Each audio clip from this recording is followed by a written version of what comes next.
Господ сите нас не има во својот логос, а тоа е значи во своето предзнаење, уште пред да се родиме.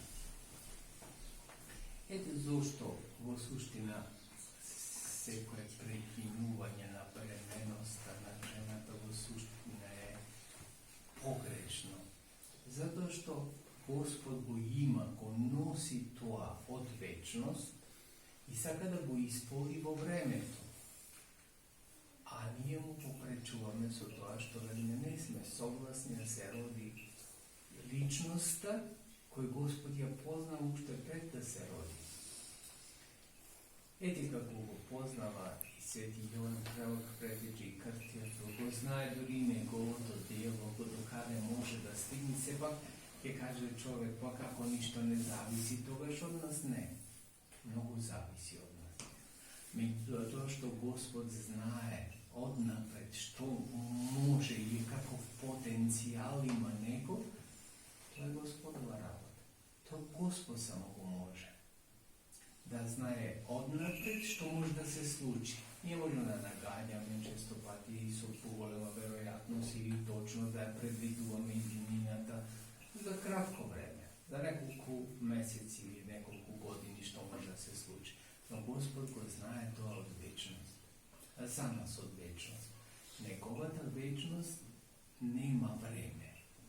Ние имаме време, ние имаме минато пред да се родиме, имаме сегашност која е кратко трае, која трае до ова, додека зборуваме и го нема, исчезнало, не е сегашност, сакам да речам, не отишло во минатото, и има иднина која ја откриваме постепено како уметникот кој живописа икона, кој е постепено преку осветлување на боите го добива ликот. Прво, кога се црта иконата, се е црно и темно. Но таја темнина со осветлување се добиваат ликови. Е така многу слично е и во животот на човекот. За нас многу тајни може да постои во животот. Меѓутоа со осветлување со осветлување на одредени ситуации во животот, ние ги добиваме јасни сликите за тоа. Сега, после 20 векови, од ова што се случило во евангелската перикопа, многу јасно ни е како Господ. Уште пред да се роди Свети Јован, уште пред да се роди Синот Божи, ама исто така и пред да се роди секој од нас, го познава. Го познава не таков како што се раѓа, туку како што треба да биде, затоа што го познава од иднината.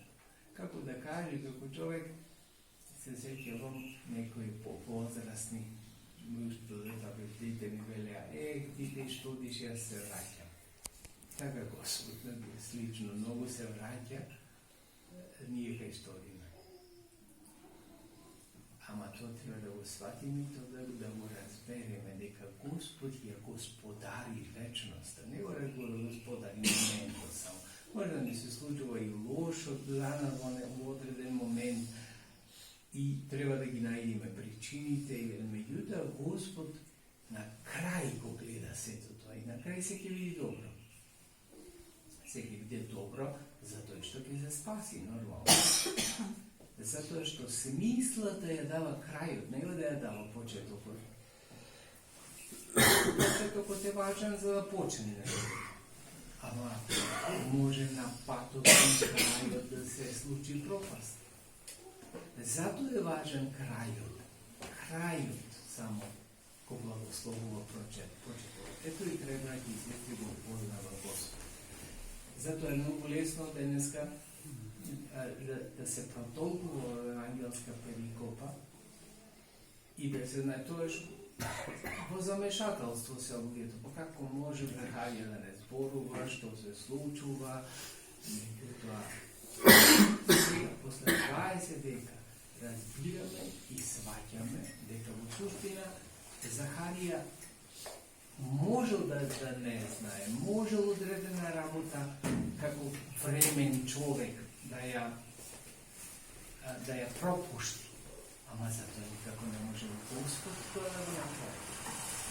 Затоа се многу важни тие работи целосно, во една интегралност да се толкуваат. Не да се толкуваат поединечно само, да се толкуваат само што велиме сепарирано, издвоено, точно работи може да ги бидат нејасни.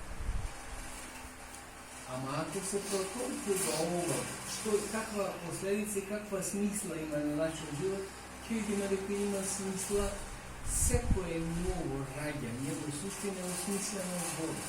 Не доаѓа то така случајно или не знам некој случајно зачнал, можда му изгледа на тој пар се зачнало одредено дете случајно, меѓутоа за Господа тоа е промислено.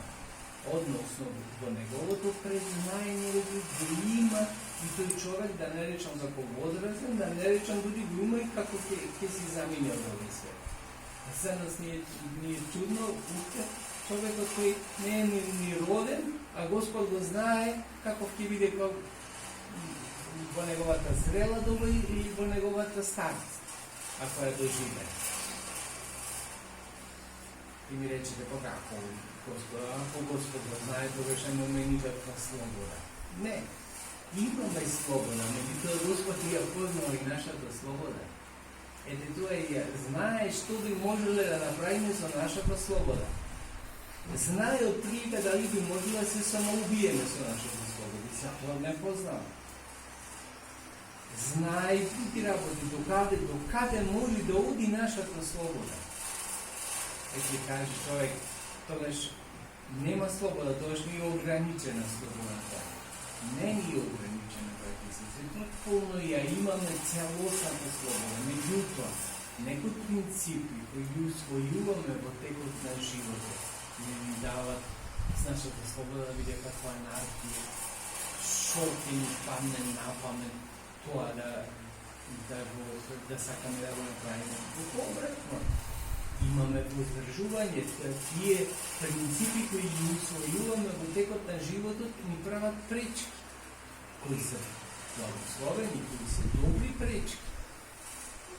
И тие пречки ни прават воздржување да не можеме безмислено да изразиме нашата слобода.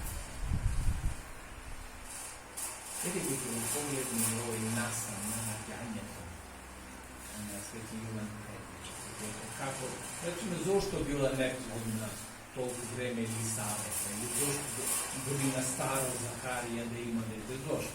Читава младно, 30 години вела, кај максимум 30 години жената треба да роди, после тоа некако лично е дури раѓањето. Елисавета била сигурно 60 и нешто години кога родила. Како е возможно? Едно е возможно затоа што Господ на вистина, кој ги дал законите на природата, може да ги промени во секое време. Значи, за сите давачи, не знам, до 40 години жената може да роди, ама за Елисавета да не рачи. Може и тоа да го направи. Ама второ, не мора се да го објаснуваме како чудо Божие или како интервенција Божија, затоа што ако е во промислата Божја нешто да се случи, а не треба чудо, може и чудо за нас е, со Господа воопшто не треба да интервенира дополнително, затоа што следот на околностите така ќе се формира предходните 50 години, за да се исполни нешто на 50 години на некој човек. Ќе рече, човек утенашки одвлечам тоа, дека може човек на вистина да помисли дека се ни е програмирано во тој случај. Однапред некој го програмирал и така ќе треба да се случи во нашата, со некоја известна грешка, зашто ние сме навикнати во програмите да имаме некоја грешка. Меѓутоа, од прилика со мала корекција, значи на таа грешка, nešto bi moželo da se случува програмирано. По одредено време тоа, за 2 години тоа, за 4 години друго нешто, за 6 години да, и тоа. Од една страна, тоа што Господ го знае, нас не обврзува така да биде. Господ ги знае сите варианти што може да се случи. И затоа велиме дека Господ знае унапред. За некое случување може да постојат 10 варианти, 100 варианти. Ама тоа што сите ги знае Господ е Господова работа. А нас ништо не обврзува да ја направиме првата или 99-та варијанта. Ние со нашата слобода може да се одлучиме или првата, или сите до 99-та или 100-та варијанта да ја направиме. Ние ќе постапиме да Господ сигурно, ако некого има го замисла да се роди, нема замисла дека треба тој да се поништи преку абортус, што го викаме, или пометнување. Но ако се случи, го има и друга варијанта. Што значи дека? Кога човек го сваќа, го разбира овој живот со Бога, тогаш станувам одредна, да кажем, многу слободен тогаш. Со вистинската слобода и со правата слобода. Не ја користи слободата како анархија. Младите луѓе, особено време на пубертетот, бараат потполна слобода. И дали тоа ќе биде анархија, тоа нив не ги интересира. Важно да бидат независни, од родителите, да бидат независни од средината во која живеат, да направат нешто потполно различно од другите што прават. Затоа што не го доживеале, не го сватиле тоа, дека не им е се дозволено, вели апостол Павле. Се можам да правам. Слободен сум се да направам, но не ми е се од полза. Сега, разликата дали разбираме што ми е од полза. Затоа се образуваме, затоа се подготвуваме во црквата за да сватиме. За жал, денешното образование е излезено од црквени некои рамки. И луѓето одат на училиште, учат некакви позитивни науки, и сето тоа е добро на крај. Тоа не го учат животот. Ќе завршат школи и ќе докторират и ништо не знаат за животот. Затоа што животот се студира упорно, секако, ама во црквата. Во црквата, како да речам, има монопол над животот. Може да некому изгледа страшно на тоа кога ќе кажеш монопол. Ама има монопол затоа што раѓа само единствено таа раѓа за вечен живот. Може да се роди некој со тоа што ќе заврши некој докторат или не знам, некоја највисока школа да се роди за вечен живот. Не може. Ама затоа може во црквата и наједноставниот човек кој не завршил никаква школа и тој да стекне живот вече. Ете тој живот, и то не е некој неискусен живот, бар 20 векови имаме, црковен живот, да и пред тоа не е усвојуван, и старите философи што рекле и не знам што, тоа го имаме во црква. Затоа можеме да го правиме животот, да ги управиме децата, да ги насочиме на прав пат и тие во својот ток на живот да ја откријат Божјата промисла за нив. А таа Божја промисла, Господ реков, има 100 варијанти да се случи во одредена ситуација, и дали ако ја одбериш ова една, најдобра ти е за тебе. Можеш и втората, можеш и третата, ова е помалку, може би полезна, втората, третата е уште помалку полезна, да стотата скоро ична полезна односно на штета. Ама, ако ја одбериш првата варијанта што Господ ја посочува, што ја има како промисла, тоа се во најповолна ситуација. Тоа е нашата potreba ovdje, naša ta rabota i da kada kažem da je otkrijeme koja je Božjata promisla za sve koja rabota. Vi znajete se čitalo to дека svetitelci koji bi vikamo da se posvetili podvižnici u glavnom prašuvale Gospoda da li mu je ugodno nešto da se sluči. I od kako te dobijele potvrda, drugi toga го izvršuvale to. Така ние трябва да се трудиме. Денес го славиме Свети Јован Предтече и да се сетиме. Дори кога бил дошол джелат во келијата, за да му ја отсече главата. И чекај му, рекол со наредбодавен тон, тогаш и да станал како скаменен джелато. Значи можел кој Христос да го избегне разпетието, можел да го избегне и Свети Јован Предтеча, може би и сечењето на главата. Имал моќ, имал сила, тој го скаменил джелато. Чекај да го прашам Христа, рекол, дали му е угодно да ми ја сечиш главата? Ти можеш да направиш оне популарна личност и ми ја сечиш главата, ама да не е волја Божја да бидам јас популарен. Тоа го направил Свети Јован Предтече Крстел, зашто претходно вака од раѓањето научил дека најважно нешто е да се спроведи волјата Божја. Ништо друго нема поважно од волјата Божја. Затоа што Господ има волја на секој од нас. Господ не е како наш брат и сестри за да биде често бъдеме зафатени на Господа, не е Господ е надвор од нашата природа. Ние не можеме да го сватиме како действува. Тој действува во секој од нас. Духот Свети не прожима сите. Сите сме внатре во Духот Свети. Сега како се знае, ги знаете наши помисли, знае нашите цели што ги имаме и за одредено време, се знае Господ. Меѓутоа, како што некогаш мајката посматра дали ќе се случи, но знае, искуството и дава да кажеме дека знае дека детето на прак е да погреши. Може да го советува, ама што дека ќе му стави рампа да го направи тоа? Затоа што само ќе го подсили огнот кај човека таа забрана да го спроведи тоа што го намисли. Единствено е да се остави во слобода, да разбери човек што е полезно за него, што е волја Божија, како тие треба да се совпадне и така да се живее животот. Ако тоа не го разбери човек, џаба е се што друго разбира.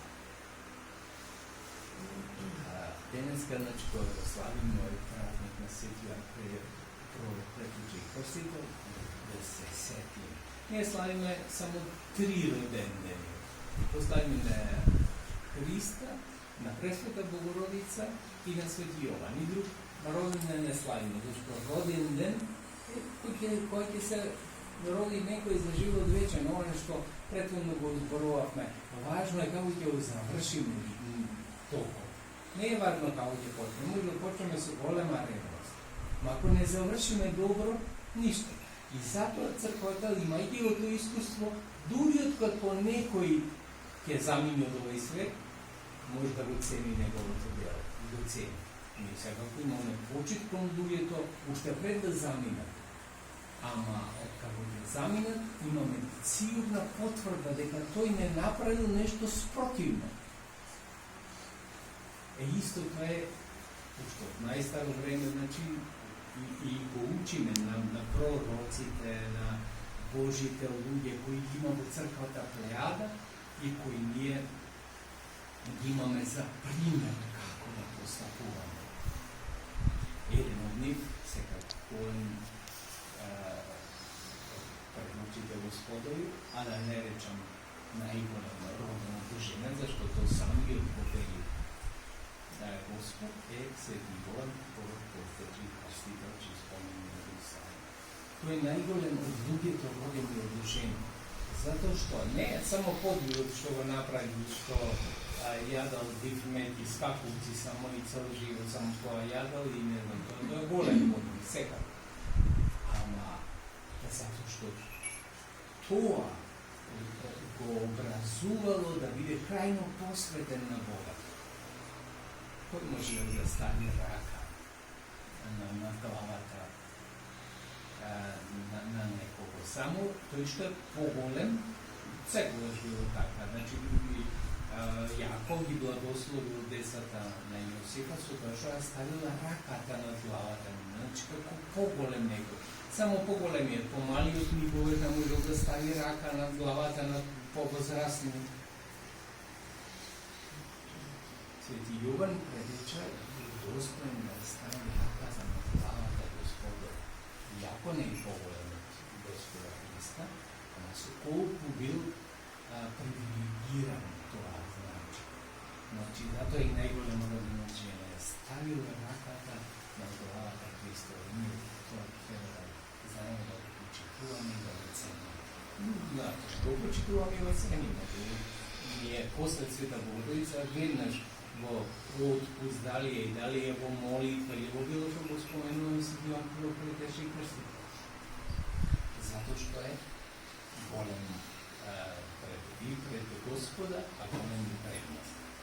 Нека Господ на сите нас, браќи и сестри, ни даде да разбериме неговата промисла, како што ја разбирал, па и сите луѓе кои ги споменуваме, и да ја исполниме неговата промисла, зашто така имаме и ние вечност, и околината ќе има перспектива, и сите со кои се познаваме и за кои се молиме, ќе влезат во радоста на вечерниот